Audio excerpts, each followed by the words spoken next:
Manny Pacquiao binida ang kanyang katawan sa training na napakaganda ang hulman nito.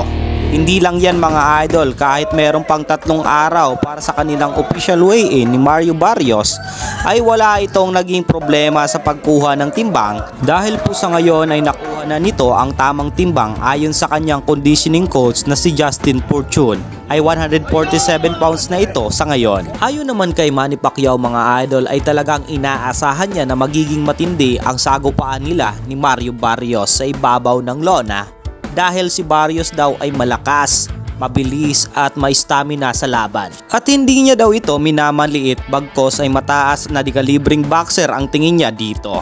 Kahapon nga po mga idol ay huling araw na ng training nito sa Los Angeles, California at kanina lamang bumahi ang buong Team Pacquiao pa Las Vegas, Nevada para sa kanyang world title fight. Sa kabilang banda naman mga idol ay naglabas naman ng mga boxing prediction ang dalawang boxing legendary boxer ng buong mundo na si former 4 Division Champion Juan Manuel Marquez at 2 Division World Champion Terence Crawford sa nalalapit na laban ni Manny Pacquiao at Mario Barrios. At ang paliwanag naman ni Crawford mga idol ay mangingibabaw pa rin talaga ang experience nito sa bandang huli at ang kanyang fighting punching power ang magdadala nito sa tagumpay. Si Marquez naman mga idol ay sinabi na talagang napakadelikadong laban daw ito para kay Manny Pacquiao dahil sa edad nitong 46 years old.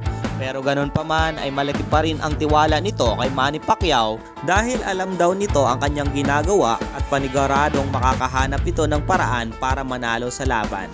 Kaya ngayon pa lang kuno mga idol ay sinabi na nito sa publiko na magiging world champion ulit si Manny Pacquiao. Katulad din ng sinabi ni Terence Crawford ay magmamatter pa rin ang experience ni Manny Pacquiao para makuha ang tunay na tagumpay. At kung mananalo nga po si Manny Pacquiao sa laban kontra kay Mario Barrios ay dalawang extreme record ang kanyang mababasag. Ayon kay Manny Pacquiao ay babasagin nito ang kanyang sariling boxing record bilang sa pinakamatandang welterweight champion sa mundo ng boxing.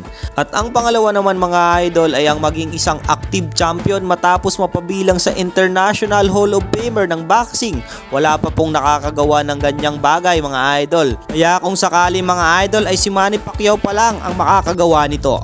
Kaya naman mga idol ating suportahang muli si Manny Pacquiao sa kanyang paparating na laban para maiwagayway muli ang bandera ng Pilipinas sa larangan ng boxing kahit na ito ay dihado pagdating sa laban.